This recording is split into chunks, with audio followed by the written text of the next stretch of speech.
Hey guys, Lawrence here from Nightbringer Fitness. Today we're going to be going over some beginner goals for the aspiring calisthenics athlete, what you should be working on, why, and I'm also going to take you through a example workout as well that you can be doing so you just know exactly what to focus on and then how to put it into practice. Let's do it. So to decide what we should be working on as a beginner, we can look at what kind of movements structure up the nature of calisthenics, and then from there we can decide what to actually put into our routine. Now to do that we need to take an even further step backwards and just look at some of the pros and also the drawbacks of how calisthenics is structured and what it even really means.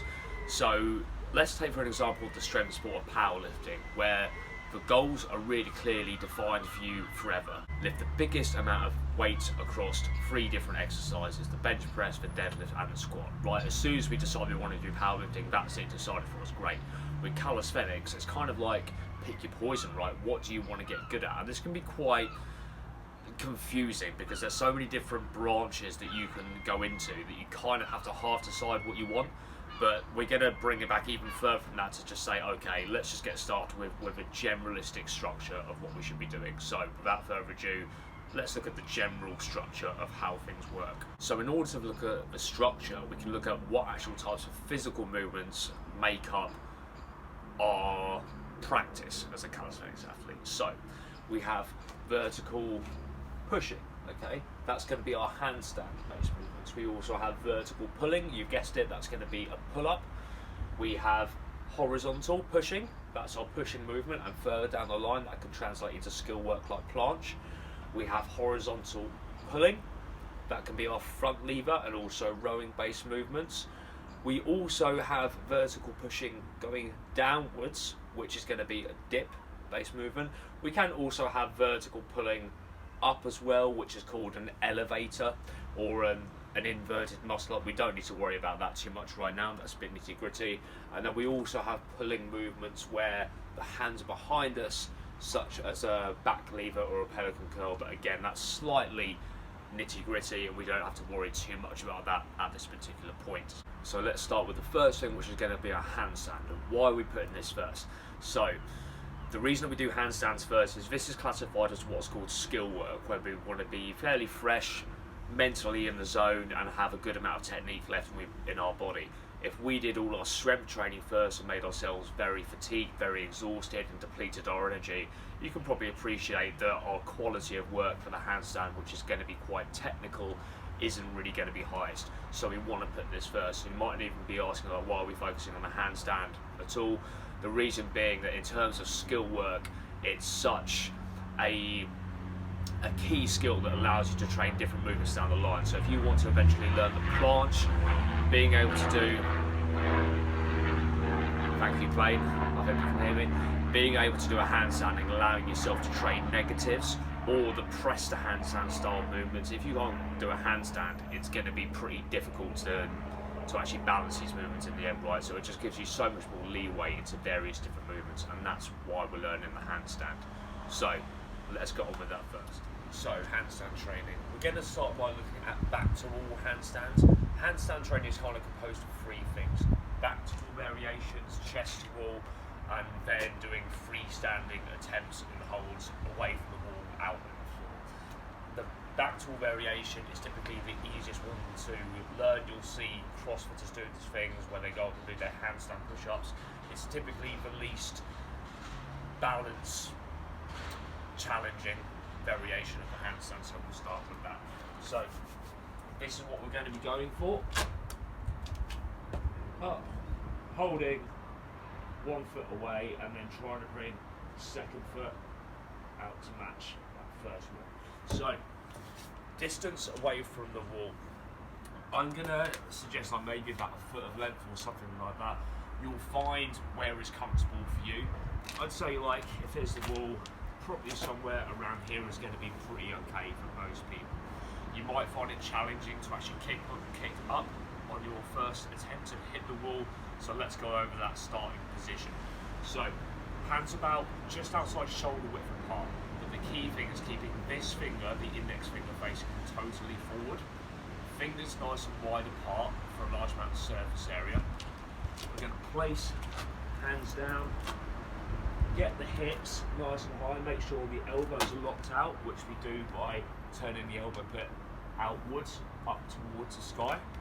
So here, turn the elbow pits to lock them out, bum nice and high, and then 1, 2, up with the legs. Just hold here for a few seconds and then come back down. You might find yourself shaking when you're up there. That's perfectly normal for your first few attempts as the body gets used to a new position. The way I would view learning to hand balance is that it's the exact same process of a baby or a toddler learning to walk, right? So when you first get up there, you probably won't remember this from your first few years of life, but when you were trying to walk, it would have been very, like this, as if you're on a paddleboard or a skateboard for the first time. Here's no different. So once you're up there, get comfortable breathing as well. What I'd like to see is a big, powerful, over-the-top yoga style breath outwards as you go up, and that's going to force you to start breathing inwards when you're upside down, rather than, and as you kick up, the entire body's holding tension as if it's trying to shoulder press the floor. So once you're comfortable, after a couple of attempts, up, bring one foot away from the wall, and then we're going to try and get the second foot out to match it. And just going back and forth, you can see it's very small movements.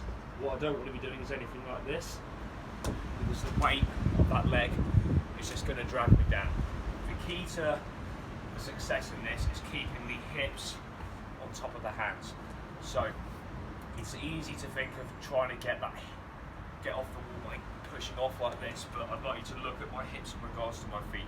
So if my hips are in front of my feet, I'm always going to fall forward, right? It doesn't matter how many times I push off the wall and how hard.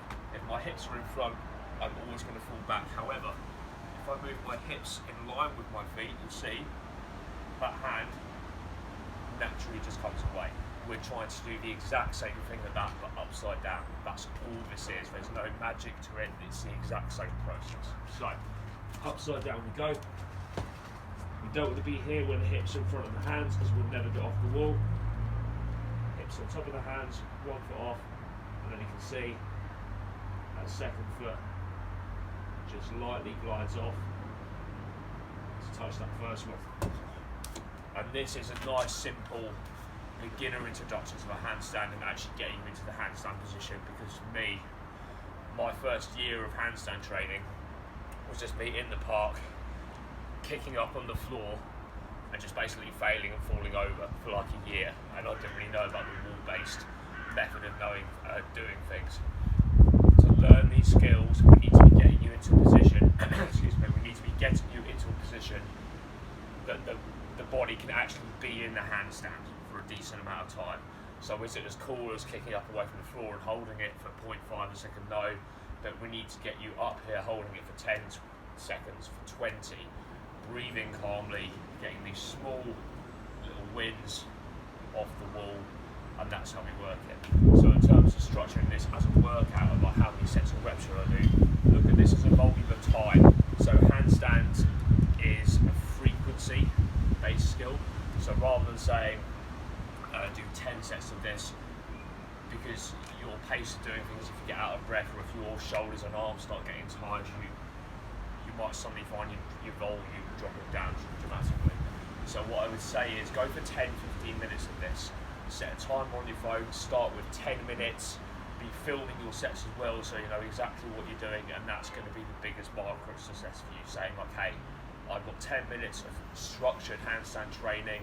When that timer goes off, I'm done, but I'm not going to be mucking around doing anything else, or doing push-ups in between or anything like that. Do this for 10 minutes on every single one of your sessions, and that's going to get you a decent amount of volume of time actually training the handstand. Let's go for it. So once you're done with your handstand training, and that might take you 10 to 15 minutes depending on where you are currently at with your level of wrist durability. You might have a little bit of pain in the wrist where they're just not generally used to pressing movements.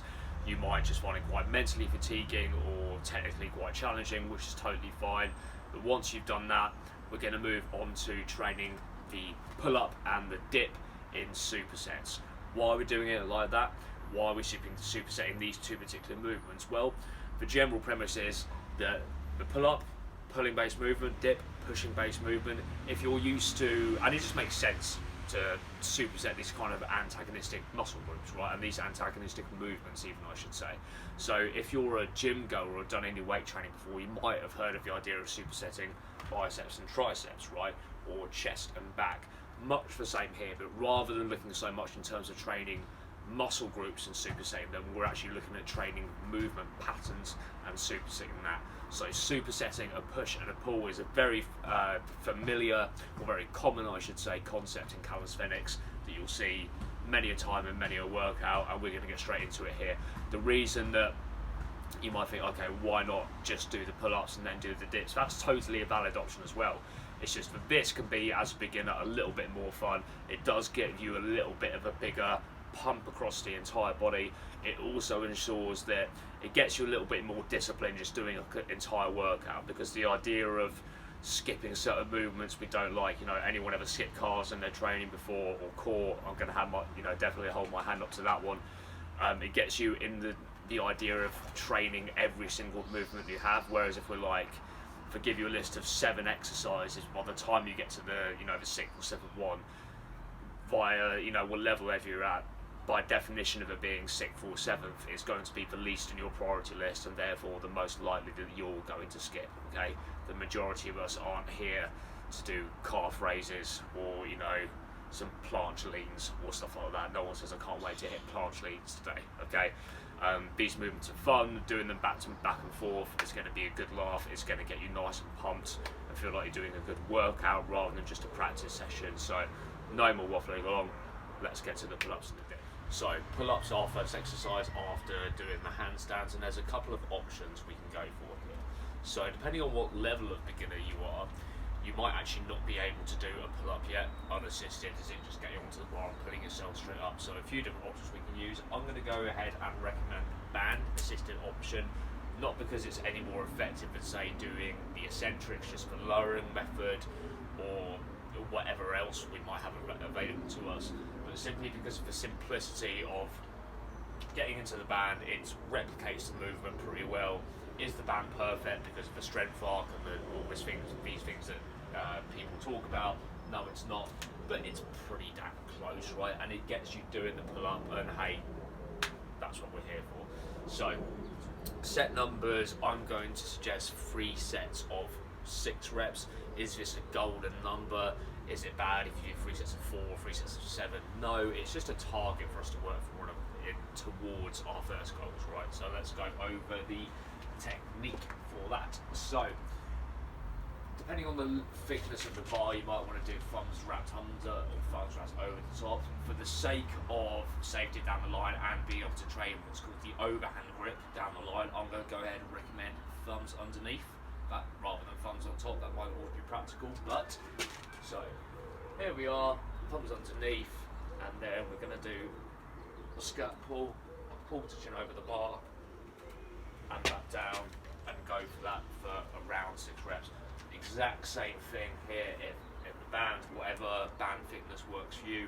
I would always go for one that seems maybe a little bit too thick, because that will come in useful for explosive work down the line towards muscle ups, rather than getting a super thin one because you feel they don't really make too much of a difference. So into the band we go, pull it down, foot in, and the exact same idea. Up we go, all the way down, looking to get in. 6 reps, again looking for full range of motion, so we don't want to go here and then have the elbow still bent back down. You get the picture. 3 sets of 6 reps. So you'll do 1 set of that, and then we'll go on to dips, back to pull-ups, back to dips, back to pull-ups. Again, this might not be practical depending on the setup you have. So for me, if I want to do dips, I have got a pull-up bar here, but it's a bit kind of manky. If I want to do dips, I have to take these off and then reassemble it.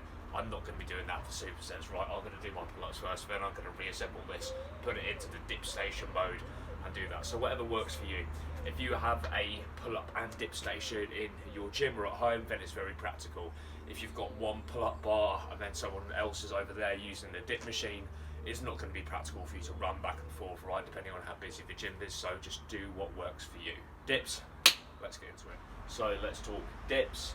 Again, we're going to go for 3 sets of 6, same as our pull-up, to counter up the fact that we've done that vertical pulling. We're just going to equal that out by doing the same number in vertical pushing. So compared to the pull-up, generally people will find this easier. One of the reasons as well is that you actually start with the negative or the eccentric of the movement. So the pull-up bar, you get on, right, and straight away you have to pull yourself up, excuse me. With this, there's a little bit, slight bit of a bounce element, and of course you can take that out with like a pause element at the bottom. So what I mean by that bounce is when you get up, it kind of can feel like, and then you almost like not as exaggerated, but a trampoline effect, right? You're going down before you come up compared to just going up. The main thing we are looking for here is equality of movement between the arms. So when I first started doing dips, I didn't even really know, but I would kind of come in sideways like this with my left shoulder, going quite far down first. What I can recommend just for beginners, trying to keep your scapula just a little bit retracted. That can counteract the idea of the shoulders really aggressively roll forward, and as you get into weight, it dips down the line. There's different techniques and that kind of thing, but just for now, just for your first dips and getting used to really focusing on these on workouts, going up in a support position, locking out the elbows, shoulders pushed downwards like so. So we don't want to be like this at the top, shoulders pushed downwards, and then I like to imagine tracking the elbows behind me and then coming back up like so. So I'm not so much thinking about leaning forward as I am trying to get my elbows behind my back, okay? So I'm going to go up, make sure I'll be locked out, okay? The shoulders not here, are they pushed up and behind us yet? Bring the elbows behind us, back up, good. And even there, like, I can quite feel that on my chest. What I tend to find is if I just focus on leaning forward, like here, you see immediately my shoulders just came, you know, straight forward. Didn't really feel that too much on the chest. Kind of felt a weird, didn't really feel it in a muscular way anyway, just felt tension up here. That's not what we're looking for. So 6 reps, up we go, elbows behind and up. Nice click there in my elbow, something clearly going right.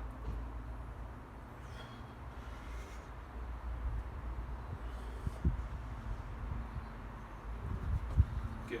And I'd always say just be curious about how these exercises feel to you. Where are you feeling it? So when I first started doing these, I couldn't really get it to feel my chest too much at all, to be honest with you. All the kind of meat and potatoes went straight onto my arms, which is quite frustrating because I was trying to do this as a chest exercise, but nothing really made me feel it. No matter for all the tutorials I watched about it, doing this way for tricep dips and this way for chest-based dips. It was only really trying to get the elbows to track and really focusing on what they're doing, and then the torso moving as a byproduct of that. You know, I imagine these are the hinges and the mechanics of what's going on, and just focusing on the rest as a byproduct of that. Okay, it's my job to try and get my elbows to track, almost like as if we're on train track behind me, and then things did look good from there. So again, same principle that we talked about with the pull-ups. If you can, set a pull-up, set a dip, set a pull-up, set a dip, set a pull-up, set a dips. If, like me, that type of training in this environment isn't suitable, because you'd have to change this for every set, then do all your pull-ups and then do all your dips. Whatever works for you, there is no black and white, it's just guidelines, like the pirate code. Okay, let's move on. Okay, so push-ups, and again there's a few options open to us, but for now I'm going to discuss just the basic chest to floor style push-up, without rings, without a bar, without parallettes, any of that type of stuff. This can feel sometimes a little bit too basic, like we're a bit too cool for school for doing this, not because we not necessarily think like we're better than the push-up, but it can feel not like we're doing like the cool side of calisthenics, okay? And people often say like stick to the basics. It's like, well, what does really the basics mean? And it is essentially like these variations of pushing and pulling movements, and a lot of them just branches out from like the root of these things. So we're just going to focus on getting this right for a mid-range number of reps. So what we're going to do here is 3 sets of 10. So we did a bit of lower range stuff for the first 2 exercises, the pull-up and the dip, and now we're getting into the horizontal pushing and horizontal pulling variations. These ones will generally feel a little bit easier when it comes to these basic dynamic moves. In statics like planche and front lever, those are much harder compared to the handstand, which is the vertical movement. But for now, let's just look at these. So what I'm going to suggest is hands kind of just outside shoulder width. Again, there's no black and white, this is the way it must be done. But in general, try facing, especially as this will translate to handstand work, this finger facing pretty much directly forward, fingers nice and wide and just outside of shoulder width apart. We're gonna come here into a plank position. Now feet, it doesn't need to be perfectly together like this. Maybe don't want it so wide apart like that. A little bit of a mid-range is fine, whatever allows you to balance properly. I like to tense up the bum and tense up the core just ever so slightly. I'm not like in a death, everything must be super tense up, but just a light amount of tension so that we can avoid like kind of these style movements. And I don't, when I'm demoing like the wrong thing to do, I don't want to do like a really obviously bad example, because those aren't particularly realistic. Like not a lot of us are doing push-ups that look like that, okay? It's the small incremental things over time that are easy to get wrong. Like no one's push-up really looks that on what it's supposed to look like, but mine is just terrible right now. So we're going to be here, down, chest to floor, and back up. And again, you'll see like I felt there was a slight little bit of back bend there as I came up. Not too much of a problem. Okay, we don't need to keep ultra like form till I die level 4 right now, as we're just learning the moves, and that will improve over time. So not a huge amount of tension here, and that the body absolutely doesn't have permission to move whatsoever. What allows you to feel it in your chest, in your arms, what allows you to feel confident in the movement, and that's going to be the right form for you. So 3 sets of 10 with a push-up. Again, no equipment needed here, so it's probably going to be much easier for you to superset these with the rows. So let's get on to the rows right now. So rowing based movement, and we're just going to do simple horizontal rows on a straight bar. Depending on your training environment, you might not have something like this available, but if you're in the gym, for example, you're probably going to have a Smith machine or a squat rack, that you can simply just put the bar down on a rung that's going to stay there for you. You can use rings as well, but I just want to make this fairly simple, because chucking up the rings for one exercise is, it's not exactly practical. Or if you're at the park and you've got a bar low enough, or on the parallel bars, people can you grab onto one parallel bar and then hook your feet underneath the other. But whatever setup works for you, there's no particular, best one.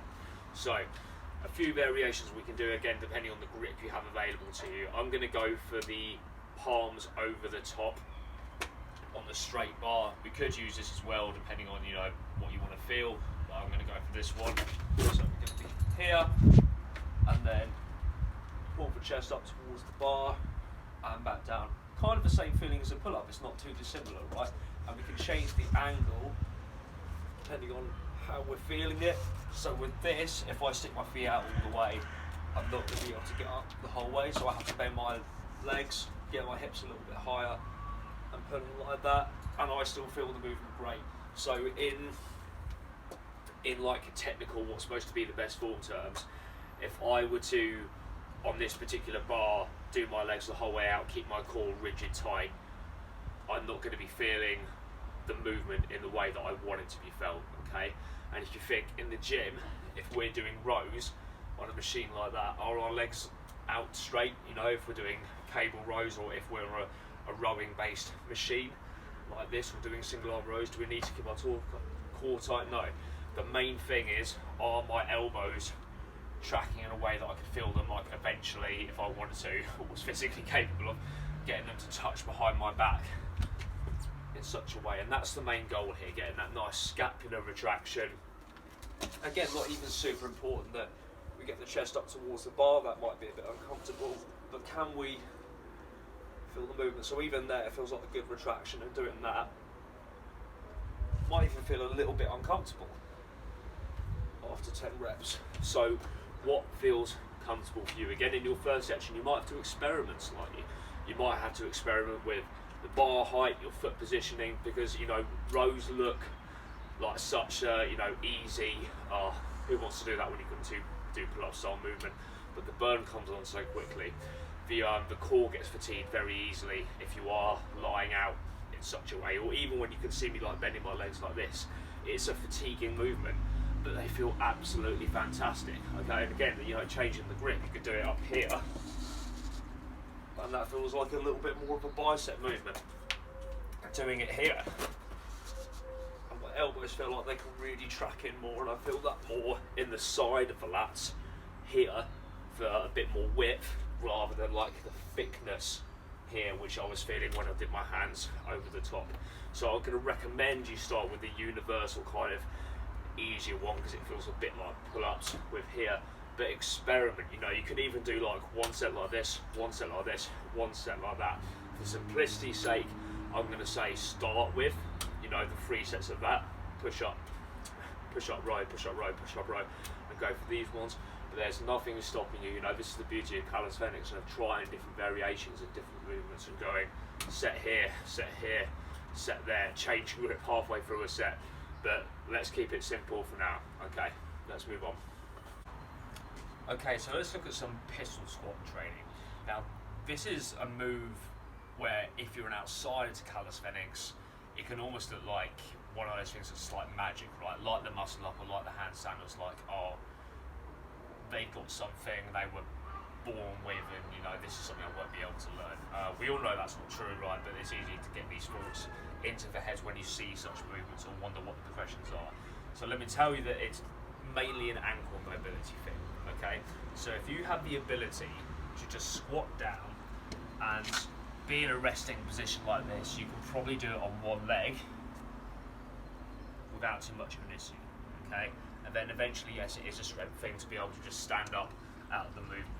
But I've had beginner people who can't do the pistol squat who can rest in that bottom position thanks to a good level of ankle mobility. So the first thing we need to get you to do is just be able to do the basic full resting squat. So a little hack here. I've got a raised surface because of these pavement slabs. You can do this with a weight plate, sticking it underneath your heels, like just, you know, an inch or so of thickness, doesn't need to be massive. And what you'll find is, if on a flat surface you stuck around here, having this little sheet for ankle mobility will probably be able to get you way down further, okay? And then it's the exact same thing in a pistol squat to get us into that resting position. So, what I would suggest, if you can do a full squat here, the easiest way to get into it, into that resting pistol position, get your strongest leg, and you're going to shift the weight over to that side. So for me, that's my right. So I'm shifting my weight over here, and I'm going to sweep this leg round in front, and the heel can still touch the ground for a little bit of balance, but just getting used to here, and you'll see that this, you know, it's like resting. There's no, I haven't really got any weight on me, because you can almost just bounce around in this position, and then eventually stand back up. Now, I've got an old parkour injury, which means my left ankle is a little bit inflexible, so I have a hard time there. So let's see if I can do it. So yeah, immediately I can feel it's a little bit stiffer. My heel is coming off the floor, and it's much harder. Not too bad today, but certainly feels much stiffer in that leg. Not because I actually think this is my stronger leg overall, because I'm left-footed in football, but the ankle definitely feels stiffer. So let's come here onto our raised surface. Again, use weight plates if you need those. Down we go, and just practicing shifting over onto our strong leg again into that position.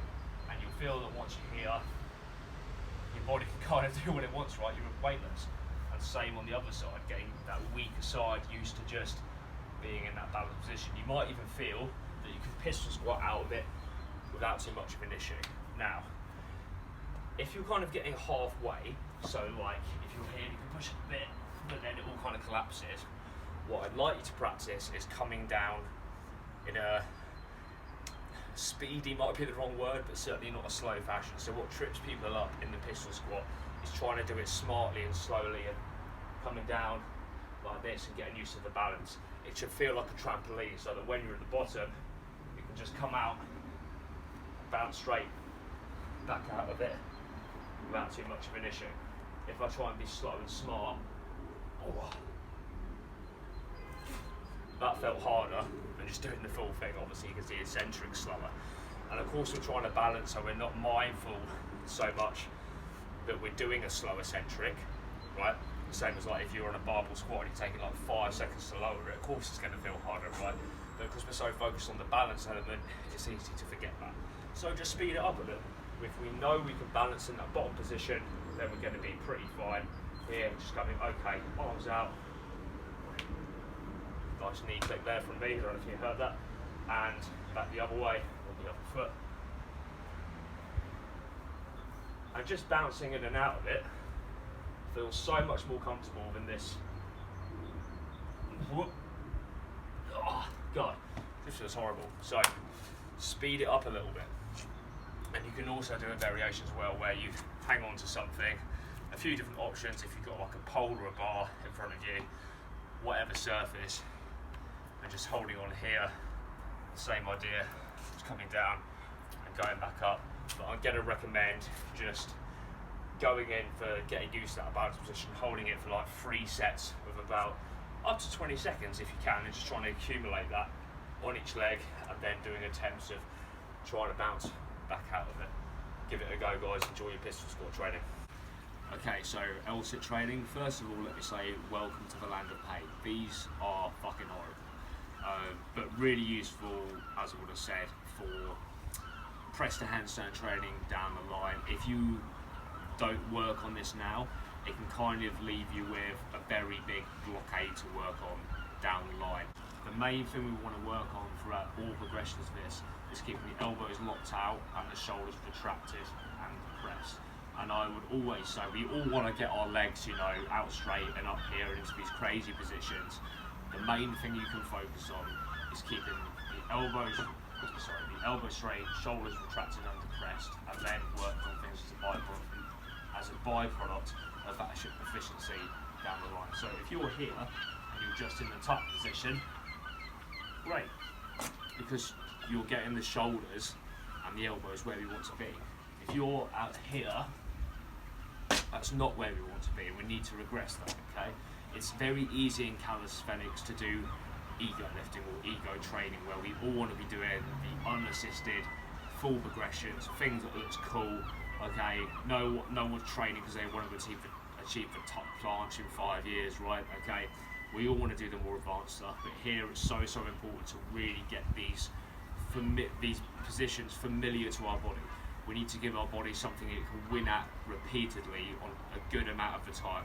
So here, start off with the tuck position. I mean, even if you're comfortable and you feel strong, start off with the tuck and just get it right. View it as a warm-up set, yeah? Here,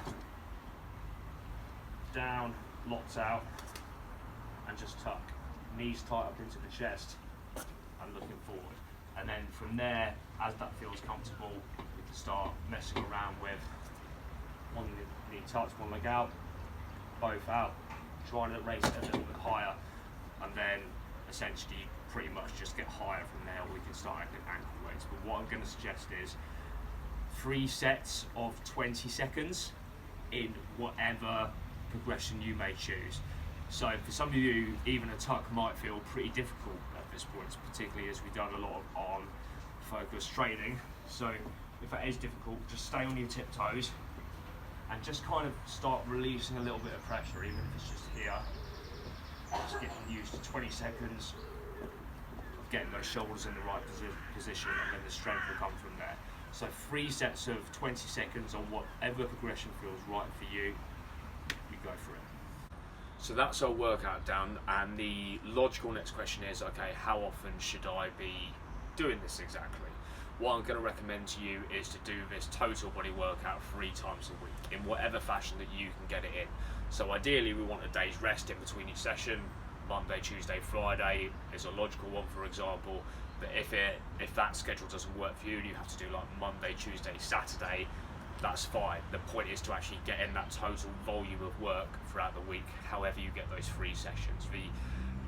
The days that you do them are a bit of a detail. For now, the biggest thing that's actually going to get you making progress is compliance to a program. I'm not saying that this is like the best or the only way to do things. The fact is, it is a program for the strengths-based calisthenics movements that are going to get you stronger, and the point is to do them 3 times a week.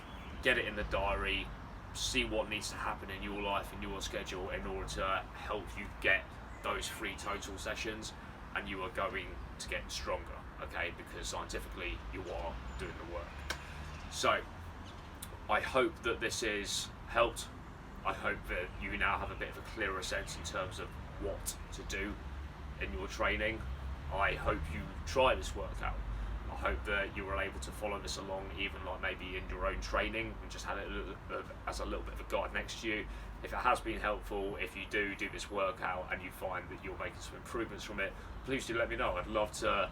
I'd love to know that you are getting stronger by watching these and just improving in general, and just finding yourself getting better in your own self, but also in the beautiful sport that is calisthenics. Guys, thank you very much. Good luck with your training.